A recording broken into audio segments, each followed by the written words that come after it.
Hello, Varun. Welcome to Volt Exchange. Thank you so much. Volt Exchange is a growing community of electronics and semiconductor professionals. The community tries to talk to industry leaders like you, who are working in this area, and to understand how do you look at the India opportunity and how is the workforce development that is done by ESSCI, that is led by ESSCI, how is that taking a particular shape, right? Right. So, why don't we start with introduction of yourself and the ESSCI? Sure. So my name is Varun Bhatia. I'm Vice President with XM Learning Solution and Electronics Sector Skill Council of India. So ESSCI it started in the year 2012 when actually Ministry of Skill Development and Entrepreneurship was incorporated as a separate whole ministry. And the basic purpose was a very basic and a simple one, to understand the need and demand of the industry, a requirement of what exactly is being required and how the supply can be made possible. So ESSCI was one of the apex body incorporated by MSD in the electronics sector, and a complete ESDM, electronic system design and manufacturing, which incorporate various sectors like consumer electronics, semiconductor, electric vehicle, PCB assembly. So they all incorporated and formed the one body. We've been associated and formed by 6 big associations in India, namely ISA, IPCA, ALCINA, ISPOMA, SIAMA, and MADE. Together, these 6 associations form the complete ESDM domain and from designing to manufacturing and after-sales services, in which, our most of the job and occupation comes in. So we play a vital role in that. And any type of a requirement, whether it is a fresh skilling or upskilling or reskilling of the people, because as we know, as we understand, that learning is always a continuous graph. It's not always like what we know today will be, applicable tomorrow. We always have to upskill ourselves. So to understand this requirement, we do a deep consultation, a market research, make ourselves updated with the latest need and demand. And according to the supply of the industry and the demand what they need in, we make sure the pipeline is created. We work also in the complete length and breadth of the country. We have presence in almost all the states and all the districts. We work with many of the engineering colleges, diploma, ITI, and the higher education institutes as well. Very recently, we have also added a new vertical, which is the defense electronics, because as we now understand, defense also is a part of the strategic electronics. And under the Ministry of Electronics and IT, where they have it's a separate subsector, we also have added into it. And accordingly, now where India foresee itself and a lot of initiative being taken like Make in India, Digital India, where a lot of entrepreneurships are coming up. So we make sure whatever is their demand, and we give a good platform to them, a fair play is given to them, so that the local entrepreneurship comes up. And that is what the major role ESSCI plays. Very interesting. It wouldn't be wrong to say that when we claim that India is going to provide you a very interesting talent course, ESSCI would be a very important enabler in that. That's true. So that is our main, vision and aim of our council is to give a robust ecosystem in the country. And any type of an employment or any startup where they want to get into the projection and they want to upskill, So we give a fair platform to them. And also, if somebody is already into the system and they want to kind of reinvent themselves by adding to the more verticals, so ESSCI is kind of a catalyst, and we help the industry to grow and make the India shape. Very interesting. So tell me, if someone from industry is listening to this or academia is listening to this, what is the collaboration model between for a student, for a university, and for industry when they want to work with ESSCI? Yes. So we have our accreditation and affiliation processes, where we do the complete screening of the partner when they come to us, before we onboard them. So we do the complete screening. We have our own qualifications, which are called as National Occupation Standards.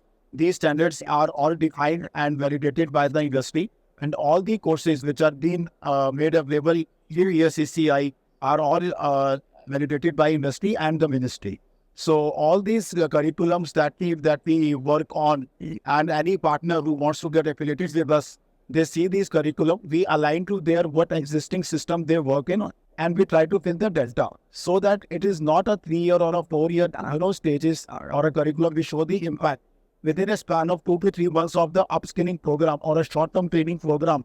Candidates who are already having some background, they can upskill, they can fill the delta, and they can be the part of it. On our website as well, the complete list of our courses, our curriculum, our presence in India. If somebody wants to get connected, they want to see a model training center, they want to see how the training happens.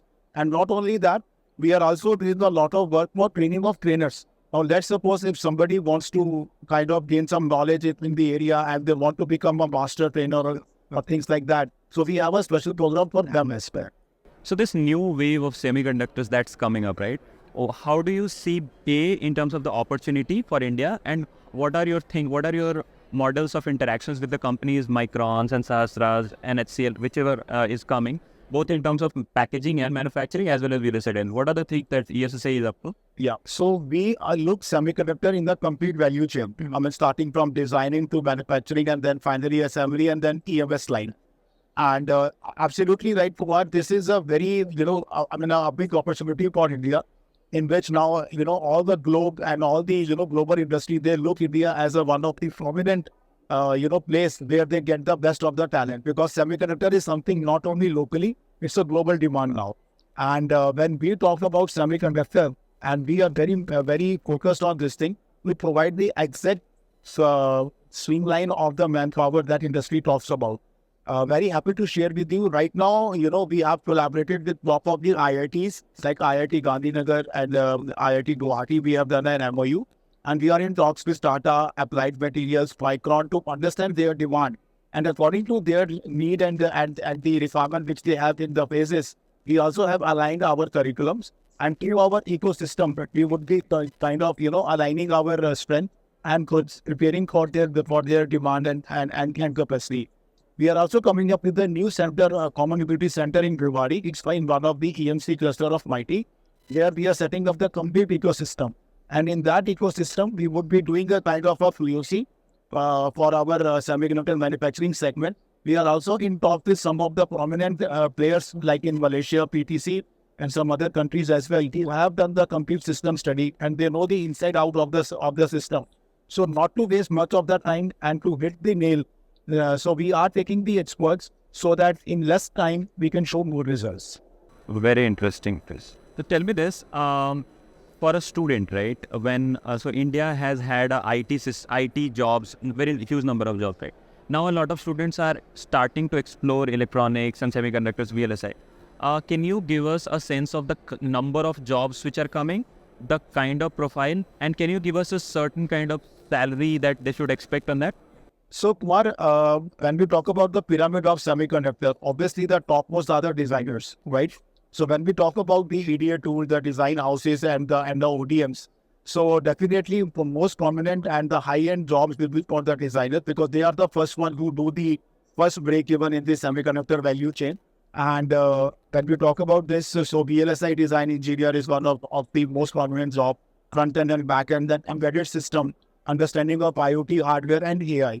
When we talk about some of the numbers, so what government also projects, like already India is a design house. 20% of the global workforce in design are Indians only.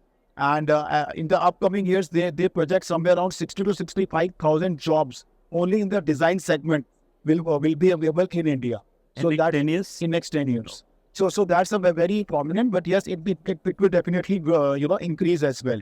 Second is for the manufacturing. When we talk about, most of these machines are automated, but still you need a lot of workforce, like in wafer dicing, laser cutting, die bond, these areas. So yes, approximately 10 to 20,000 numbers in next 3 to 5 years when these industries get settled down, and there will be more announcement as well that will be coming in. So a lot of technicians, diploma holders, people having knowledge of basics of electronics. Clean room is one of the segment which is again a very high end, but yes, you need a very specialized knowledge to work in a clean room. Machines, those areas. So this is the complete gamut of semiconductor, and there is an opportunity for everyone, from person having a very basic knowledge of electrical and electronics, and then it will keep on adding up. And you need to have a good knowledge of chemicals, electrical safety and hazard is one of the very, very important subject in this, because no industry where manufacturing is happening, you have to give a lot of importance on the electrical and hazard that way. So, knowledge of these areas, and one of the very important segment which, industries are now talking about is, from shifting from ATMP to fab and fab to ATMP because they have a common line as well. So assembly line operator job role, it will have a lot of catch in the market in the coming years. So you see that there is so much excitement around semiconductors, Right.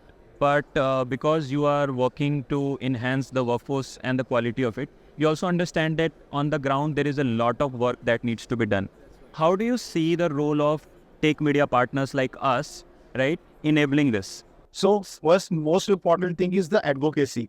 As of right now, many people are, hearing about it. People do come to exhibition, expos and all.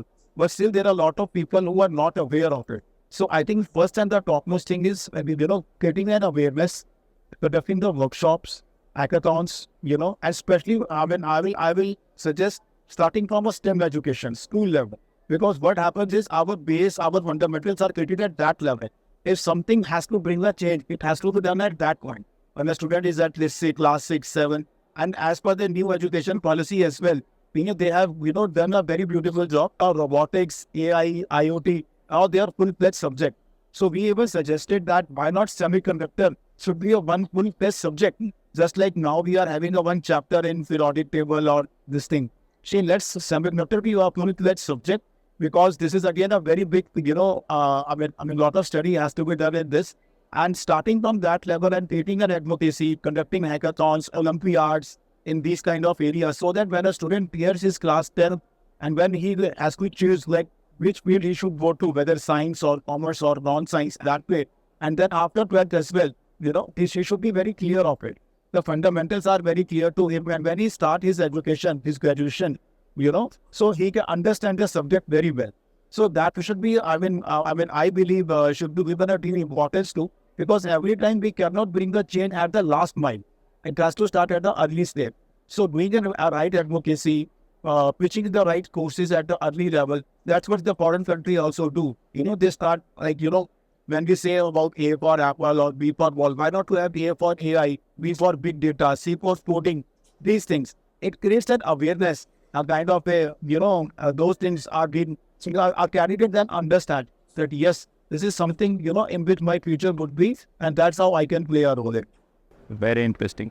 The conversation has been so riveting that I am tempted to ask you a bonus question. Yeah, please. What would your message be for a student who is now starting to explore this career, a university who is starting to explore this? A short message to them, how do they go about their journey? Yeah. So first and foremost is understand the ground. What exactly semiconductor is? It's a complete value chain. And like I mentioned, there is a scope for each one of the candidates from ITI, non-science to science both. So it's not only about the person having a knowledge of physics, chemistry or mathematics. It's not purely electrical. It's not purely electronics. It's not purely mechanical or chemical. It's a combination of all. So firstly, understand where exactly you feel that this is my core forte and this is what industry I can work in. So understanding the ground reality first, that would be the first message. Second, once you understand that, yes, this is I'm good at and this is what I can more explore into. So even to an institute, I will say that it's not always you have to run behind the things that, yes, let me be the first one. Maybe you can start little late, but when you start on a positive note that, yes, you have right faculties at your institute, you have right tools. Maybe it's not physical tools, you can have some virtual simulators as well, because I can understand these machines are of high end. Not every institute or every college would be able to, accommodate those things. But there are a lot of virtual AR use of technology like AR, VR or simulations that way, so that at least they can get some idea of it. And then once you understand the things, put your best foot forward and then start your career. Maybe you start on a very humble note, that's absolutely fine. Need not to worry. It's a big game altogether. And semiconductor is something not only, stick to India. It's like a global market. And believe me, it's like a skilled manpower. It's a global shortage right now. So anything and everything, wherever you start in, and that's, and the hard work that you put in, the world is yours. And whenever you find a problem, talk to ESSCI. Absolutely. We are always open to that. Thank you, Varun. Thanks for your time. Really nice talking to you. Same here, Kumar. And see you around. Thank you so much. Same. Thank you.